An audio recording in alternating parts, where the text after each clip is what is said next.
নমস্কার সবাইকে। বৈদিক পরম্পরা চ্যানেলে আপনাদের স্বাগত জানাই। এই চ্যানেলে আসার জন্য সবাইকে অসংখ্য ধন্যবাদ। আজকে আমরা এই ভিডিওতে শিখব শুক্ল যজুর্বেদীয় রুদ্র অষ্টাধ্যায়ের মন্ত্রপাঠ কিভাবে করব। তার আগে আমরা জানব বেদ কি, বেদ কথার অর্থ কি। চলুন আর দেরি না করে ভিডিওটি শুরু করা যাক।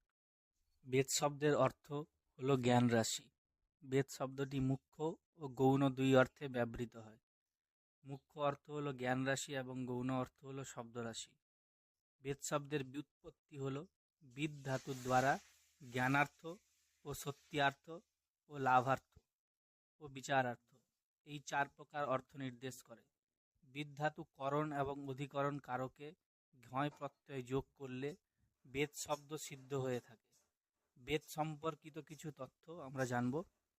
বেদ ভারতের প্রাচীনতম শাস্ত্রগ্রন্থ ও সাহিত্য। ঋগ, যজু, সাম ও অথর্ব এই চারটি বেদের মধ্যে যজুর্বেদ সংস্কৃত মন্ত্র ও পদ্যের একটি প্রাচীন সংগ্রহ, যা হিন্দু প্রার্থনা ও আচারে ব্যবহৃত হতো। এই শব্দটি দুটি সংস্কৃত মূল দ্বারা গঠিত। যজুর্বেদ যার অর্থ প্রার্থনা বা বলিদান এবং বেদ যার অর্থ হল জ্ঞান। যজুর্বেদকে কখনো কখনো বলিদানের জ্ঞান হিসেবে অনুবাদ করা হয়। যজুর্বেদ হিন্দু ধর্মের মূল চারটি গ্রন্থের মধ্যে একটি, যাদের একসঙ্গে বেদ বলা হয়। অন্য তিনটি হল ঋগ্বেদ, অথর্ববেদ ও সামবেদ। চারটি বেদের প্রতিটিতেই একজন নির্দিষ্ট হিন্দু পুরোহিতকে নিযুক্ত করা হয়। ঋগ্বেদের জন্য হোতা, যজুর্বেদের জন্য অধ্বর্যু, সামবেদের জন্য উদ্গাতা এবং অথর্ববেদের জন্য ব্রাহ্মণ।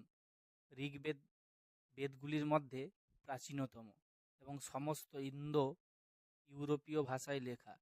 প্রাচীনতম গ্রন্থগুলির মধ্যে একটি। ঋগ্বেদে যোগের সবচেয়ে প্রাচীন পদ্ধতিগুলির কথা লেখা আছে এবং এতে যোগ ও অন্যান্য আধ্যাত্মিক নিয়মগুলি সম্পর্কে তথ্য পাওয়া যায়। সামবেদকে পড়া বা আবৃত্তি করার পরিবর্তে গান হিসেবে গাওয়া হয়। এটিকে গানের বইও বলা হয়। অথর্ববেদকে জীবনকাল বাড়ানো এবং রোগ প্রশমন জড়িবুটির দ্বারা রোগ প্রশমনের উপায়, সঙ্গী বা প্রেমী খুঁজে পাওয়া বা পার্থিব শান্তি।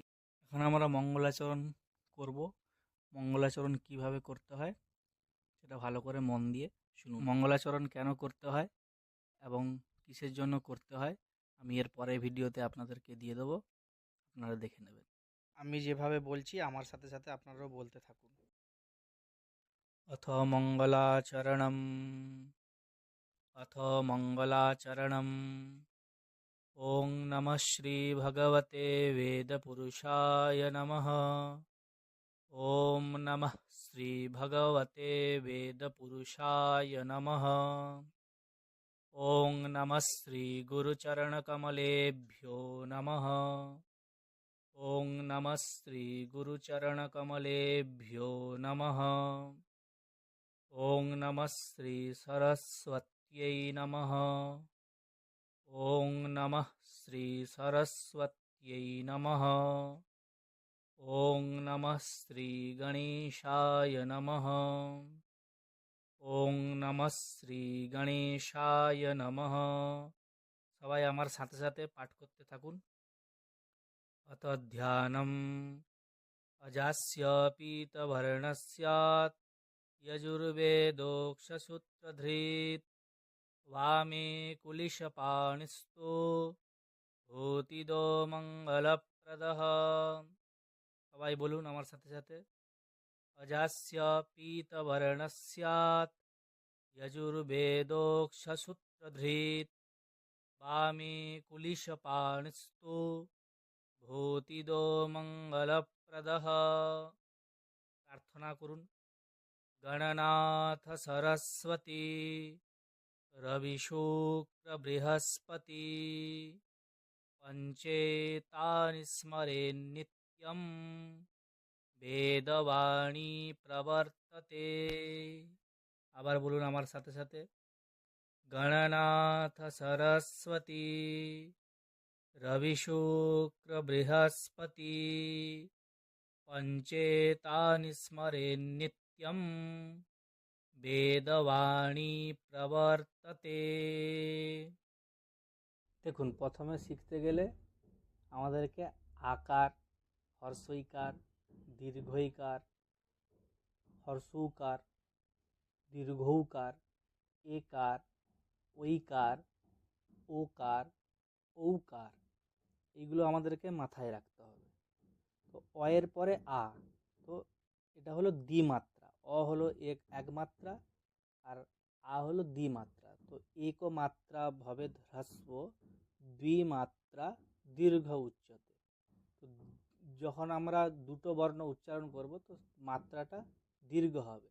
তাহলে আমরা মন্ত্র পাঠ করার আগে প্রথমে আমরা আগে জানবো যে আকার, যেখানে আকার থাকবে, দীর্ঘইকার থাকবে, দীর্ঘৌকার থাকবে, একার থাকবে, ঐকার থাকবে, ওকার থাকবে ও ঔকার থাকবে।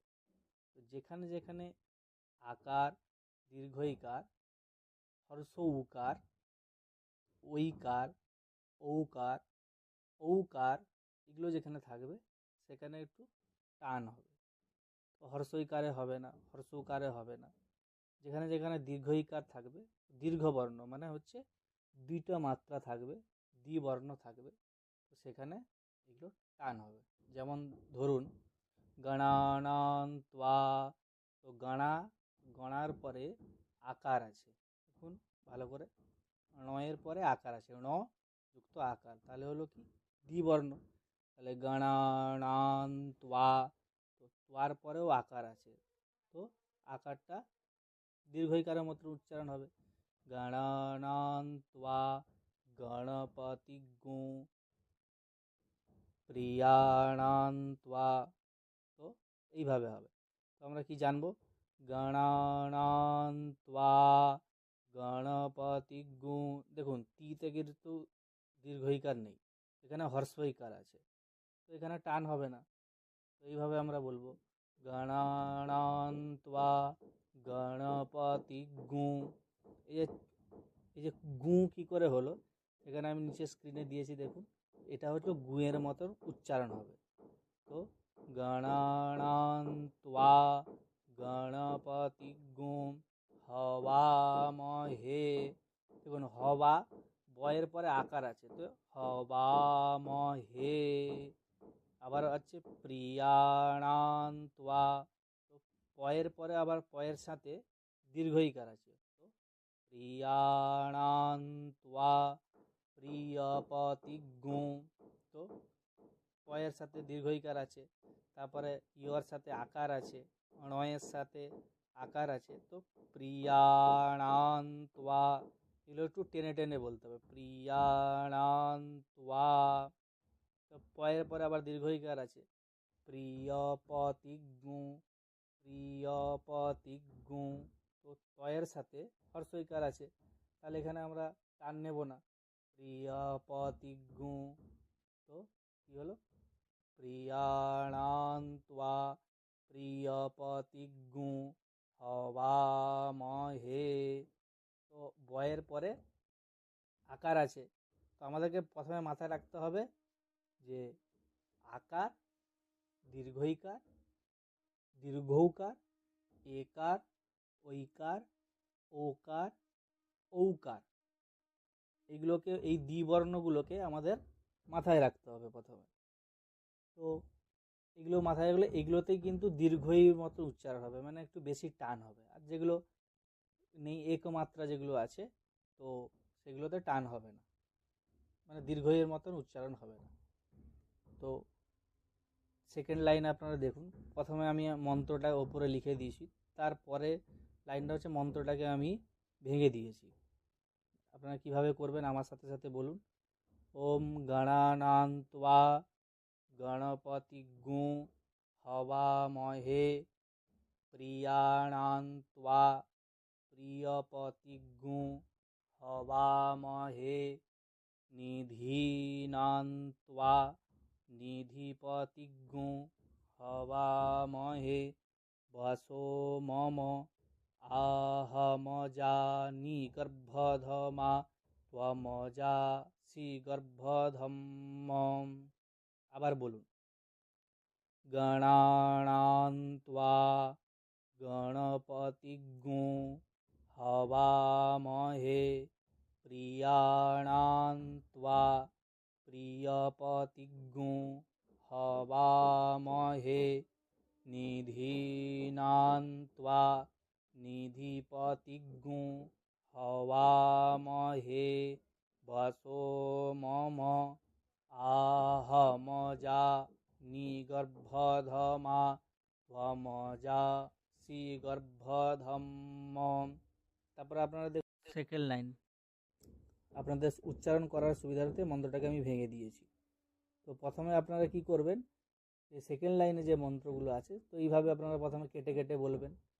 গণানাং ত্বা গণপতিগ্গো, তো গণানাং ত্বাতে আপনাদের দম ছাড়তে হবে। এখানে কেন, যেখানে আপনি দম সেখানেই ছাড়বেন যেখানে আপনার আকার থাকবে।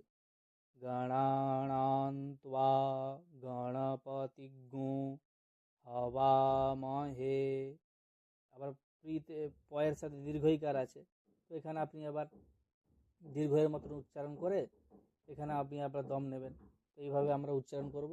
গণানাং ত্বা গণপতিগ্গো হবামহে প্রিয়াণাং ত্বা প্রিয়পতিগ্গো হবামহে নিধীনাং ত্বা নিধিপতিগ্গো হবামহে বসো মম আহমজা নিগর্ভধমা ত্বমজাসি গর্ভধম্ম।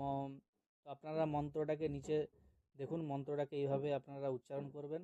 গণানাং ত্বা, তো ত্বাটাকে ত্বা, তয়ের সাথে ব, ত্বা গণপতিগ্গো হবামহে প্রিয়াণাং ত্বা প্রিয়পতিগ্গো হবামহে নিধীনাং ত্বা নিধিপতিগ্গো হবামহে বসো মম আহমজা নিগর্ভধমা ত্বমজাসি গর্ভধম্ম।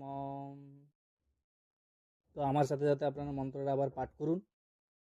গণানাং ত্বা গণপতিগ্গো হবামহে প্রিয়াণাং ত্বা প্রিয়পতিগ্গো হবামহে নিধীনাং ত্বা নিধিপতিগ্গো হবামহে বসো মম আহমজা নিগর্ভধমা ত্বমজাসি গর্ভধম্ম। এইভাবে আপনারা পাঠ করবেন। আবার একবার আমি বলছি, মন দিয়ে শুনুন।